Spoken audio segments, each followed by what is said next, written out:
Hey guys, this is Chris, Copperhead Modeling. As you can see, my main two pieces of my cat are sitting here, and they are flat black now. You notice the nacelles aren't on the wing anymore. It's because I didn't put the motors in them. A trick I came up with years ago, because it doesn't bond plastic real well, is to use Elmer's glue. Put a little bit in here. You can see right here, I gotta flake it out.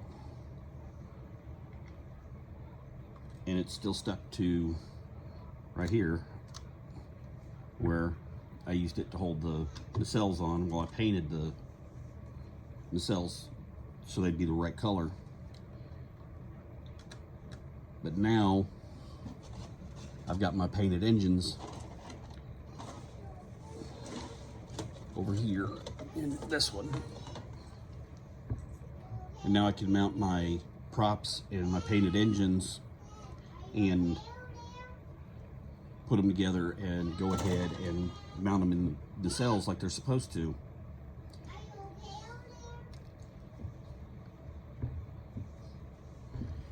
As you can hear, my little girl's yelling at me,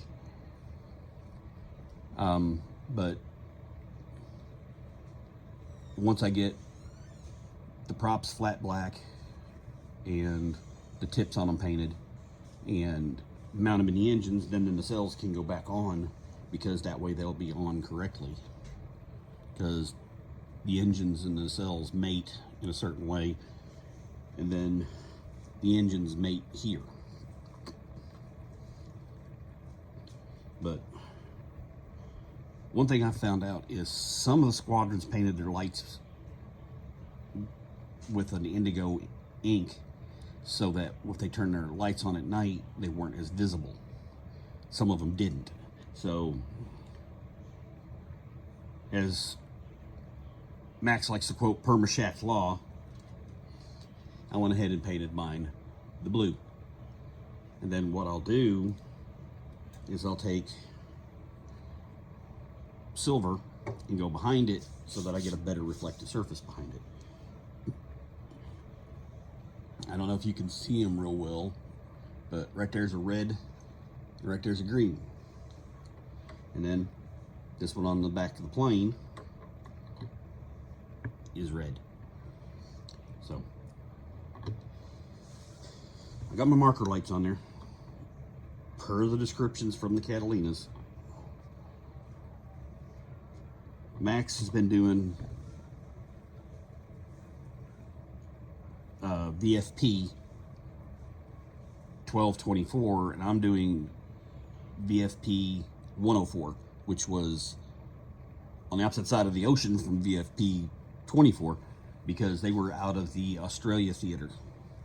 And the one thing that I've found that I wish I could do on mine, but I don't have a 1/72nd torpedo, aerial torpedo. I wish I did. The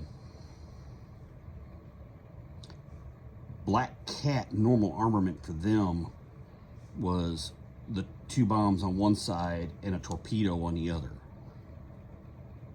because that way they could come in low and get right down on the deck, because these were some of the first planes that were ever widely used radar altimeters, so that they could get right down on the deck, because they could hide down on the deck from roving night fighters, because they wouldn't come below a certain level, because they, at the water, they couldn't tell how high they were, and they'd pop into the water. And you know, go ahead, and I'm doing mine up so that it'll look like the 104 squadron. It's either 100 or 104. They were both in the same area. They work together a lot. But that's the one I've been researching mainly. But by tomorrow, my Catalina should actually look like a Catalina and be sitting on its own wheels, and the engine's on, the props on, and everything pretty much ready to go. You know, I'll just have to get my diorama made. I've got to order a model for another model for this, because I don't have any 1/72nd ground crew So I'm gonna have to get some of them, get them painted up the way I want them. And hopefully it works out right. Getting my glue cap back on. My next few things are the engines and getting the wing back on, getting the wing on, and then turn around and I'll have to use what little flat black I've got to do my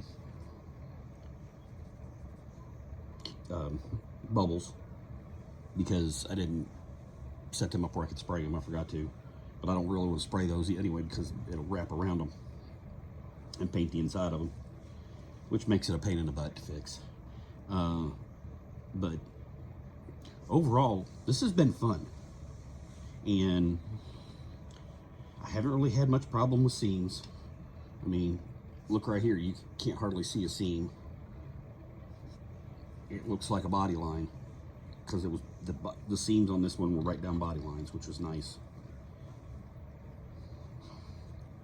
I had to sand that smooth because it was cockeyed. The wing wouldn't sit flat.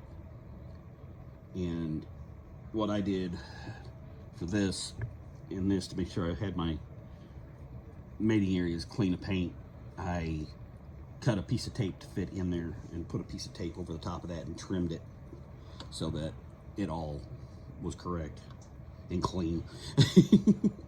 And fun part is, where you have a little bit of paint, you can just take a toothpick and scratch it out.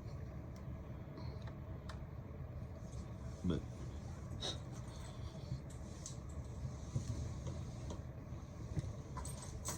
I will be honest, this is my first use of that, and in all honesty, I like it.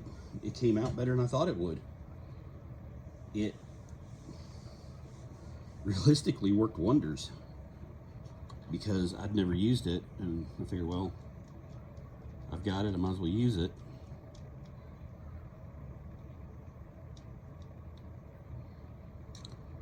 And I got one window I gotta get cut the mask off of, and it decided to break loose on me, so I glued one end to the end. I just went to scrape the mask off. I was going to scrape it off for you guys to watch. Now the other end's decided to come loose, so it's not a spot where I could get to. But as you can see, mine's coming along. I'm behind Max, but I've got 2 little girls and family with medical issues that I've got to help them move around.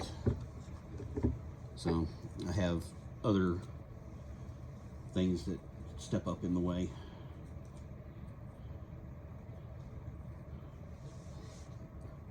You guys have a good day.